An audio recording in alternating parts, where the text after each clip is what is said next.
Después de los discursos se declararon suficientemente discutidos los motivos que nos habían congregado en la convención, y se puso a votación la candidatura para presidente de la República, resultando triunfante por unanimidad, en medio de ensordecedora y entusiasta gritería, al ingeniero Pascual Ortiz Rubio.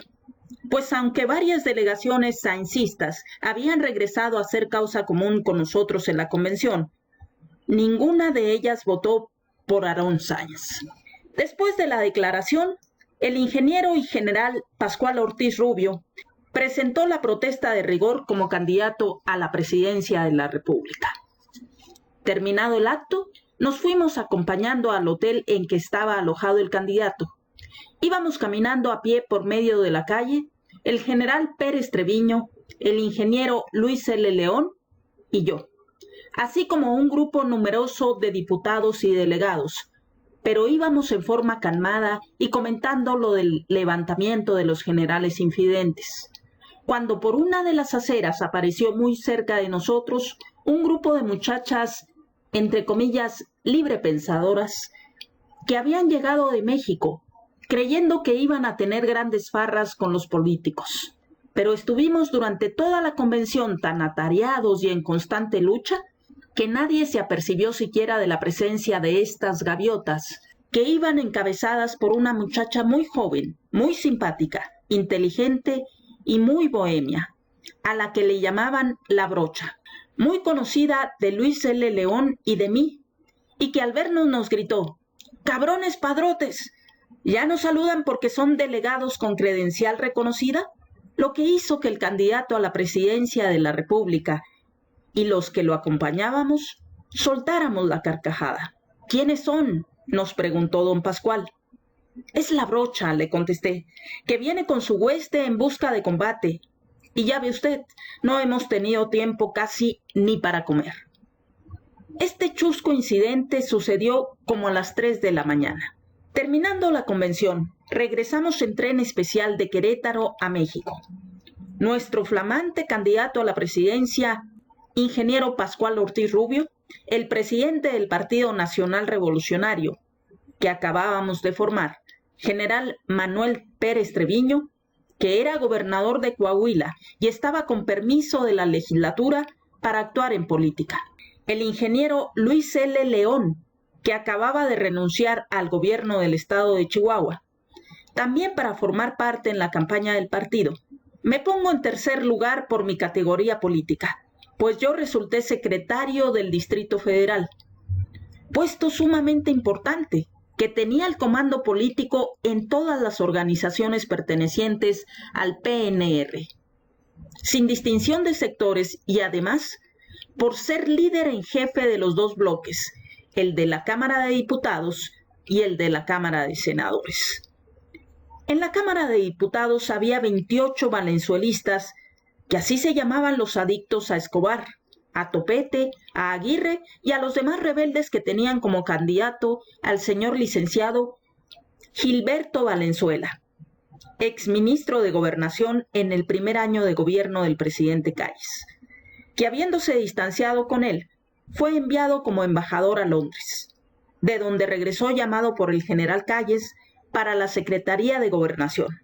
Valenzuela, al regresar a México, hizo declaraciones tronantes contra el general Calles, diciendo que no aceptaba el puesto que le ofrecían y que fue proclamado candidato a la presidencia de la República por los militares sublevados.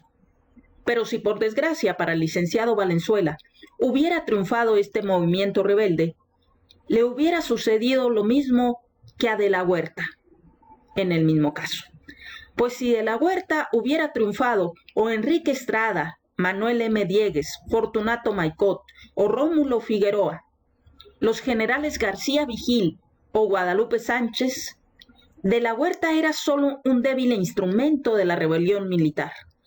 Al licenciado Valenzuela lo hubiera colgado el general Manso, el general Fausto Topete o el general Roberto Cruz, o algún teniente coronel.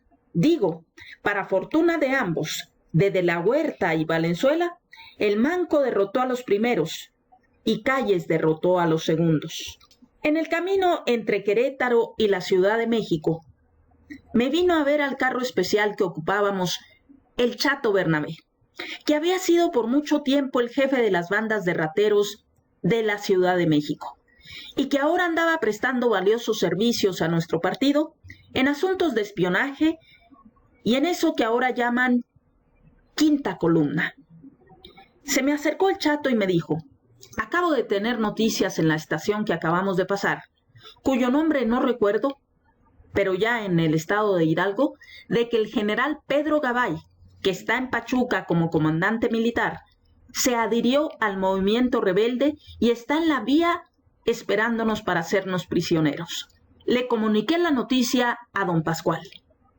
La verdad de la verdad es que don Pascual permaneció sereno y luego me contestó: a ver qué dice el destino. La verdad es la verdad y yo tengo que decirla toda. A quien más quería y quiero hasta la fecha de los compañeros que veníamos en el tren es al ingeniero Luis L. León, porque lo que voy a decir no tiene ninguna mala intención de mi parte. El general Pérez Treviño permaneció sereno, pero enseguida se puso rojo, que era su reacción emocional en estos casos. Y yo no me vi la cara, pero las corvas no me temblaban.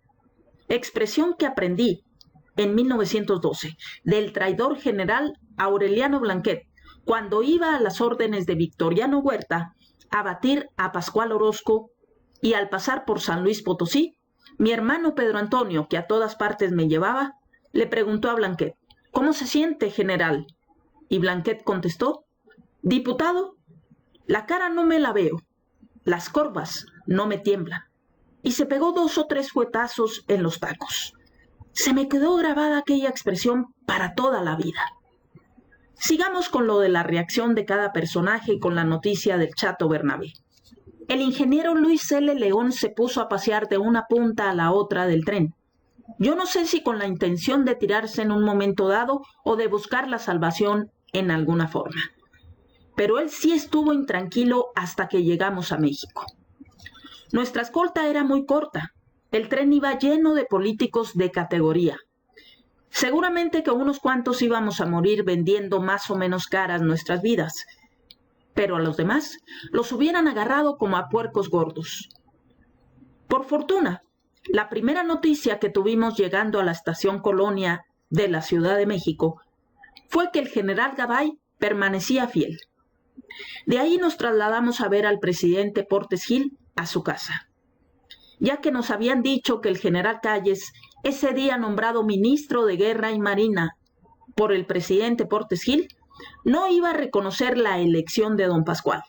Aarón Sáenz, que era su familiar, y sus hijos Rodolfo y Plutarco, su yerno, mi excelente y fino amigo el señor Fernando Torreblanca, yerno predilecto del general Calles y secretario particular, que también había sido secretario particular del general Obregón durante todo su gobierno, en la inteligencia de que entonces los presidentes de México solo tenían un secretario con una gran influencia, y en este caso, por ser Torreblanca, exsecretario del general Obregón y partidario, poseía más influencia que los ministros.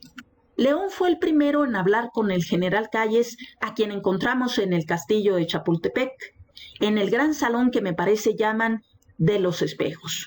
Después que salió León, me dijo: el viejo está muy enojado, principalmente contigo, y ha oído los chismes de Aarón y de sus hijos. Pasó después el general Manuel Pérez Treviño, que era quien debía haber pasado primero por ser el presidente del partido. Tuvo una larga conferencia con Calles. Al principio un poco acalorada. Lo interrogamos León y yo y dijo: está muy encabronado el viejo, y sobre todo contigo, Gonzalo. Creo que él ha cambiado algo y me ha oído la verdad de las cosas. En eso estaba cuando Juárez, el ayudante de don Plutarco, que había sido ayudante mío desde 1920 y que yo en San Luis Potosí le pasé al general Calles, y a quien ya don Plutarco tenía mucha estima y confianza, me dijo: Gonzalo, mi general dice que pases.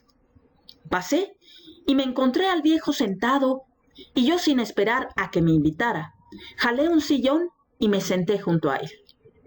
En ese tiempo, con el general Obregón y el general Calles, no usábamos de formalidades castrenses sus hombres de confianza, pues nos tratábamos más como políticos que como militares. Y luego el viejo Calles me dijo: ¿cómo estuvo eso que con pistola en mano rompiste las credenciales de los delegados de Aarón? Si rompí las credenciales de Aarón sería con los dientes, pues si tenía una pistola en la mano, no pude con la otra romper credenciales. Ahora voy a informar a usted la verdad. Rompí muchas, y al tal Jesús Vidales no solo se la rompí, sino que se la tiré por la cara. Las pistolas relucieron entonces, pero no con ellos, sino con el cacarizo Castrejón, gobernador del estado de Guerrero y jefe de su delegación.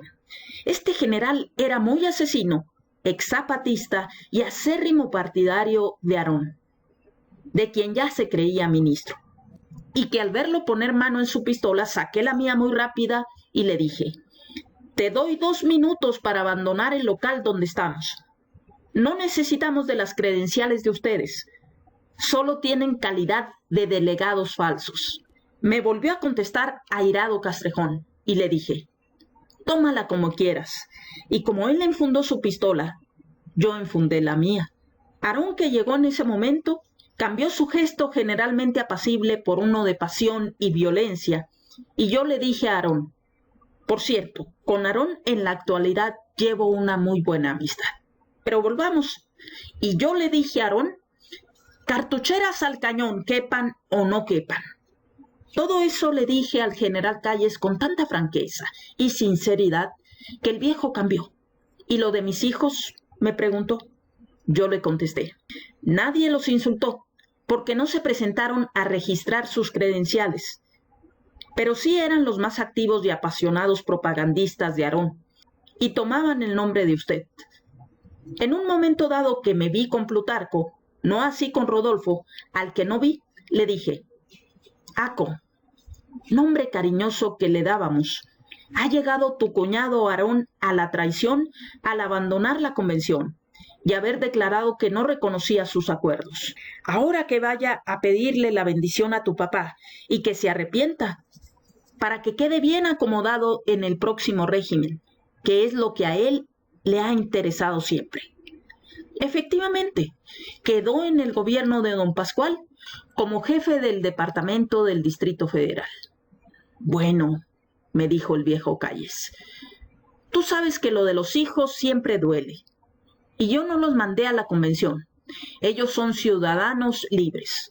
No en forma altanera pero firme, le dije: también nosotros a eso fuimos a la convención, a combatir a los infidentes que se han levantado contra usted y no propiamente contra Portes Gil. Nosotros, que acabamos de formar el partido por instrucciones y bajo la dirección de usted, nos andamos jugando la vida y nos la vamos a seguir jugando con usted y con Portes Gil. Y Sáenz y todos sus partidarios, sin mencionarle a sus hijos, se van a quedar en lugares bien seguros.